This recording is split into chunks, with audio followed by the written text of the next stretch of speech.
Tanya kat ni. RM1,000 lah. Senang. Okey, boleh ya? Hukum RM1,000 ya? RM1,000. Okey. Bismillahirrahmanirrahim.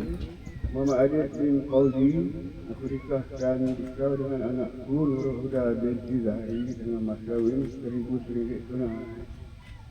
Aku terima nikah Nurul Huda binti Zahri dengan mas kahwinnya RM1,000 tunai.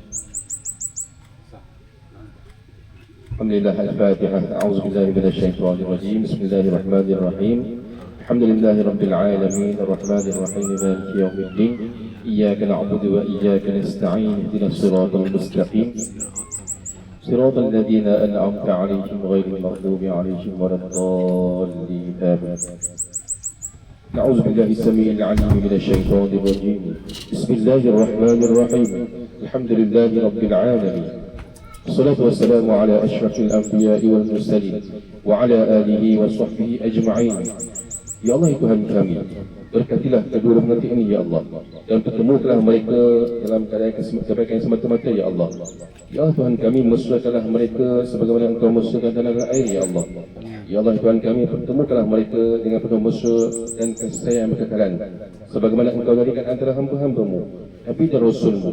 Pertahukanlah hati kedua-duanya dalam kesayangan kasih mesra, semesra Nabi Allah Adam AS dengan Hawa, Nabi Allah Ibrahim dengan Sarah dan Hajar, Nabi Allah Ayub dengan Rahmah, Nabi Allah Sulaiman dengan Balqis, Nabi Allah Musa dengan Za'faran, dan sebagaimana Engkau musyakan junjungan mulia kami Nabi Muhammad SAW dengan isu-isu baginda, Ya Allah.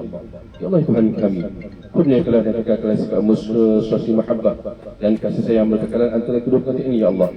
Dan tunjukkanlah mereka jalan takwa dan jalan yang benar, dan tunjukkanlah usia keduanya dalam keberkatan, kesejahteraan dan keterangan jiwa, dan akrabkanlah hubungan keduanya dalam persefahaman dan kasih sayang yang berkekalan.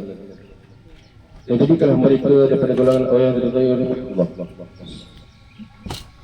dan terpelihara maruahnya. Jadikanlah mereka daripada kalangan orang mensyukuri nikmat-Mu, sabar menghadapi ujian-Mu. Anugerahkanlah mereka keturunan anak yang soleh dan solehat, lelaki dan perempuan. Ya Allah, Tuhan kami, limpahkan nikmat-Mu, murahkan rezeki-Mu, Ya Allah, dan peliharalah mereka daripada segala tipu daya. Jauhkanlah mereka daripada perangai yang jahat, sempurnakanlah segala cita-cita pengharapan, serta kurniakanlah kepada mereka tujuan yang sebaik-baiknya. Rabbana atina fid dunya hasanah wa fil akhirati hasanah wa qina azabannar. Wa sallallahu ala sayyidina Muhammad wa ala alihi wa sahbihi wa baraka wa sallam. Walhamdulillahi rabbil alamin. Qabbalallahu minkum.